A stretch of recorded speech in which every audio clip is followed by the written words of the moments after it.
Dear Mom and Dad, camp is fun. I wanted to climb the mountain, but everyone says I'm not old enough yet. Can I come back next year and do it? Bye, Nick.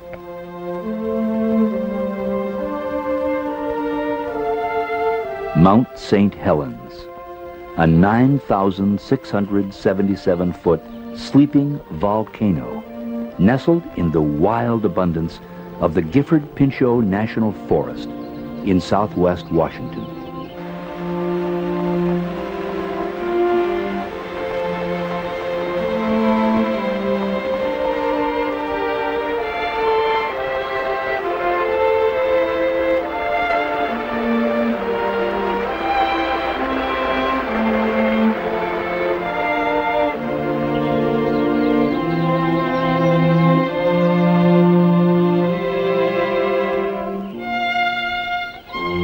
On March 20th, 1980, Mount St. Helens began to show telltale signs that her slumber was ending.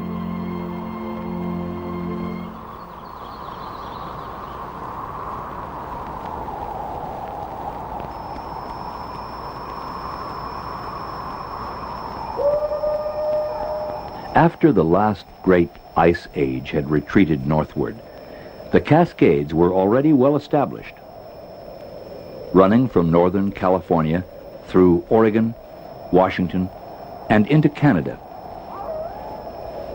But there was one peak amongst them that was not so well established. Compared to the rest, she was a teenage mountain, and like most teens, had growing pains. St. Helens is known to have erupted numerous times in the past. In the early and mid-1800s, she erupted again. It's small wonder local Native Americans in a variety of tribal languages called this peak basically the same thing, Fire Mountain. The view from the summit of Mount St. Helens was breathtaking. Below lay Spirit Lake. In the distance, an older peak, Mount Rainier. The lake was a haven for recreational activities and youth camps, the YMCA's Camp Meehan being the first. Thousands of youngsters flocked to the lake over the years, learning how to row a boat even when the oarlocks wouldn't stay put, sailing a wind that seemed to rise from the blue-green depths of the lake itself, always discovering new friends, the diamond-encrusted night skies, and how to cook an egg on a stick. There were national forest campgrounds on the lake, too. Bear Cove, Cedar Creek, Donnybrook. And beyond them stretched the forest. A living museum for the curious. A place as close to heaven as one could get. At Trail's End, there were places that were like living in a postcard world.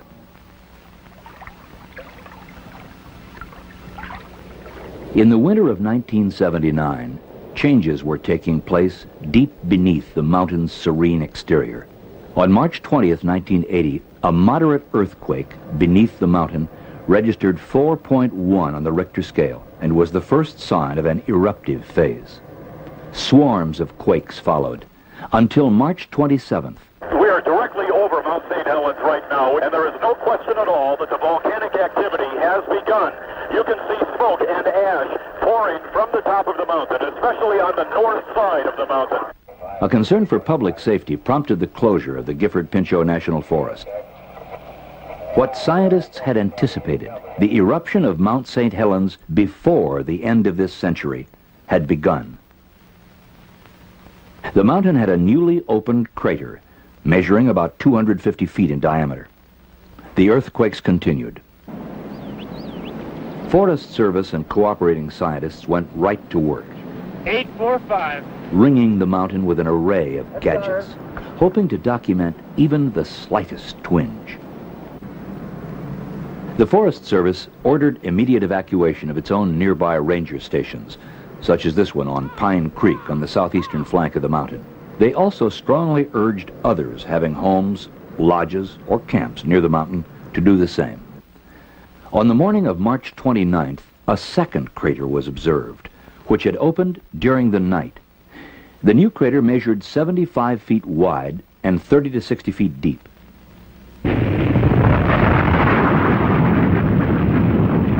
On March 31st, explosive eruptions continued, and the two craters merged.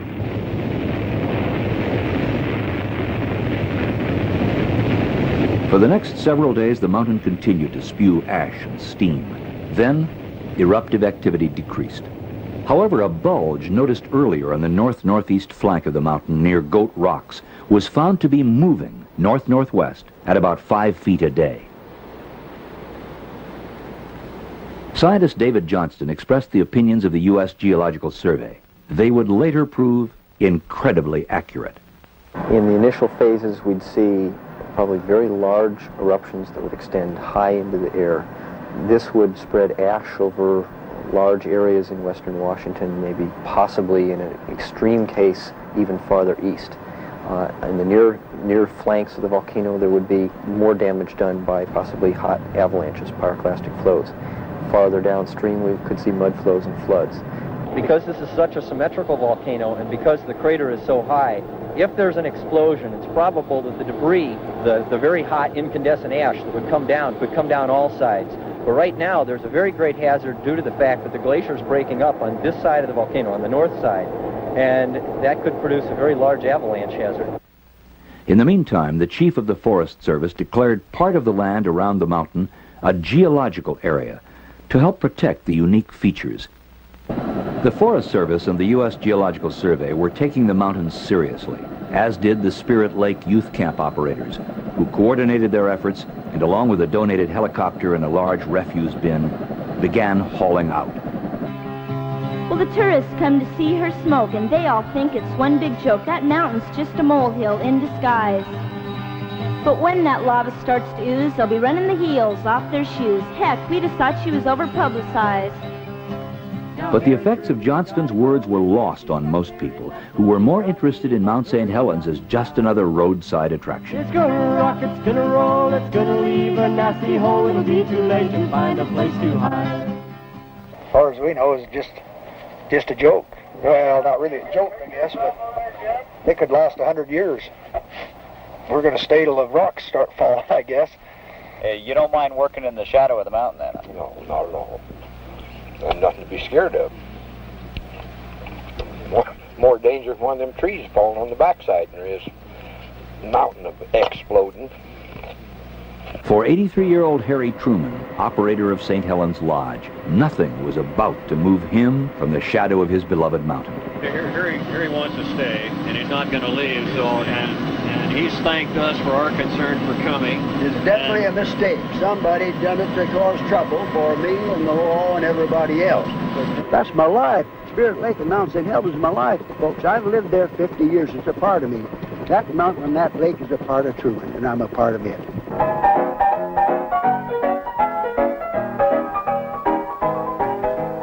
The pressure was building, but Harry wouldn't budge.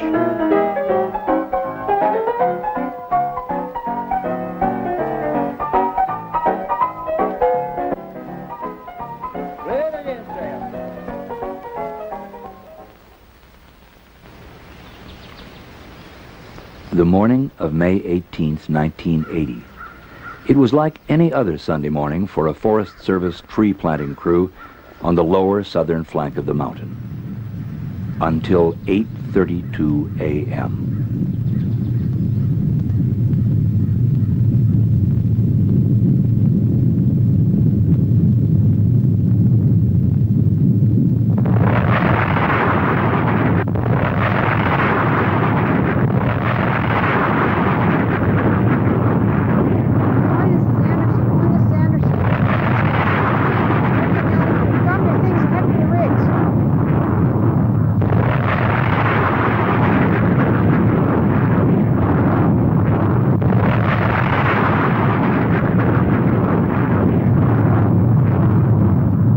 Seemed to happen in an instant. A cubic mile, tons of ash, rock, and ice were rocketed into the stratosphere. The cloud reached nearly 14 miles into the sky. the view was spectacular. But the wind was blowing in a northeasterly direction, and from that point of view, the clouds seemed like the end of the world. The skies grew dark, and at noon it was pitch black in most of eastern Washington. Everyone to not panic. If you want to start getting out some water supplies now, life in the ash storm came to a gritty halt. I'm assuming the road is closed from here any further east. Okay. This is as far east as you can go. Those who could move, however, moved quickly. The 304th Aerospace Rescue and Recovery Squadron from the Portland Air Base was called in to find geologist David Johnston, who was manning a scientific lookout above Coldwater Creek, 6 miles northwest of the mountain. He was never found. Nothing matches the map. Where's Spirit Lake? Is that it over there? I can't believe I've camped up in this area. Doesn't look like any place I've ever been before.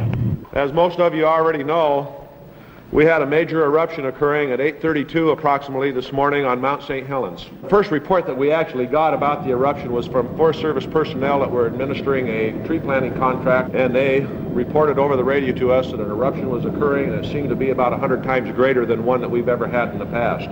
It does appear that the northwest flank of the mountain seems to be gone. They have indicated that there have been some mud flows that come down the southeast flank of the mountain. Emergency procedures have been put into effect. At 10:15 this morning, the Cowlitz County reported that a 12-foot wall of water was coming down the Toutle River, and this was verified by the Washington State Patrol. The largest rescue mission in the history of the Northwest was soon underway. Look to the left now. Good. What do you have with that? Is that from over here? Military helicopter units and other rescue squads joined the effort, coordinated by the county sheriff departments. By the end of the rescue operations, which lasted 2 weeks, more than 170 people were brought to safety. But in the final count, 61 were dead or missing. Japanese car sometime. Rotor wash from the helicopters kicked up great clouds of ash, making rescue difficult. In many places, it was impossible to land. Rescuers were lowered by cable to assist survivors who were then reeled to safety. Tons of ice and snow, melted by the intense heat of the raging volcano, mixed with the ash and began rampaging down the flanks of the volcano. One mud flow reached Swift Reservoir, about 10 miles to the south. But it was the debris-laden walls of water which tore down the north fork of the Toutle River that proved most spectacular and devastating. There is a mudslide down the mountain right now. Get up to the bridge! Let's get on it.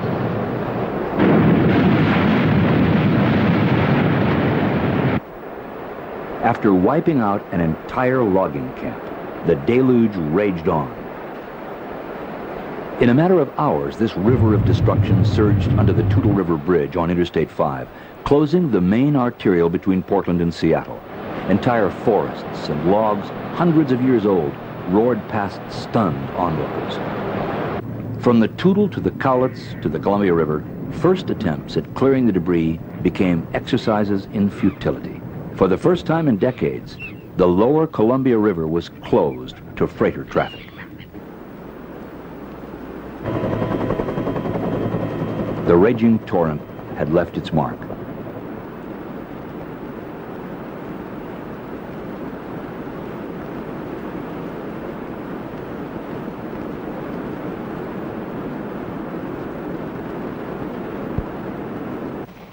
In a matter of hours, the winds carried the growing ash plume over Idaho and Montana.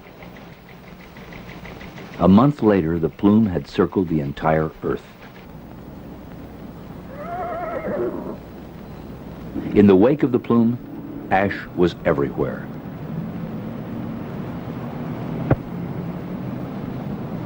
In some places, the price of a surgical mask quadrupled.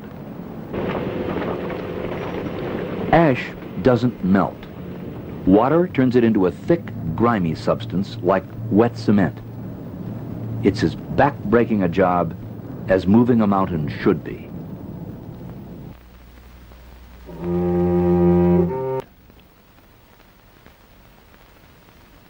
A recovery and planning team undertook an immediate survey of the area and began one of the most intensive planning efforts in the history of the Forest Service.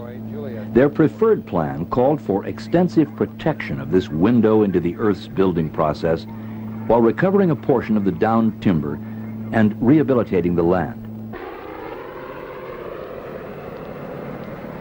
Although at much lesser intensity, the mountain erupted 5 more times during 1980.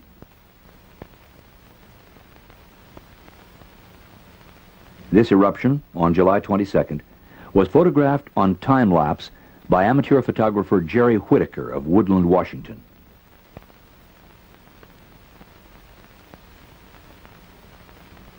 Meanwhile, a watchful eye is kept on the steamy crater and surrounding area. Some say the mountain shows signs of going back to sleep. Others say that's not likely, yet. But the fact is, no one knows for sure, and so the vigil continues. Geological Survey scientists visit the crater and surrounding area as frequently as conditions permit.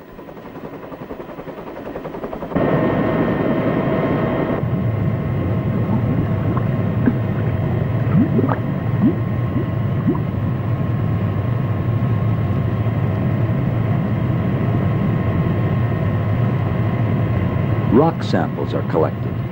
Distances between established points are measured electronically to detect any swelling or deflation of the volcano.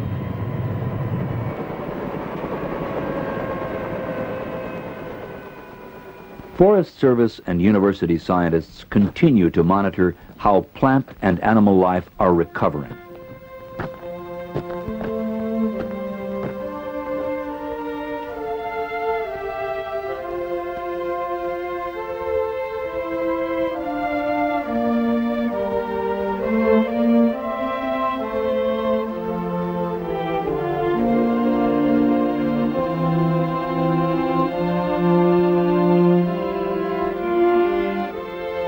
Volcanoes are secretive and unpredictable things. St. Helens could stay active for a week, a decade, longer. But sooner or later, by one manner or another, she will change again.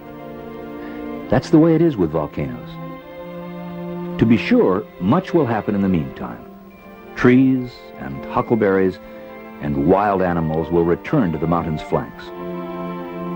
Spirit Lake will become clear and blue-green again. Gurgling streams will again be favorite haunts of the trout and the fishermen. But for now, we have a landscape in transition, a rare opportunity to learn from the Earth what the Earth is made of, why it changes, and perhaps even when it will change again. For those who find the loss of a mountain as it once was difficult to bear, there is consolation in a long-range program which will protect the marvel of the area's natural recovery, allowing many generations to replay the instant of destruction, while at the same time being eyewitnesses to the magnificent healing powers of nature.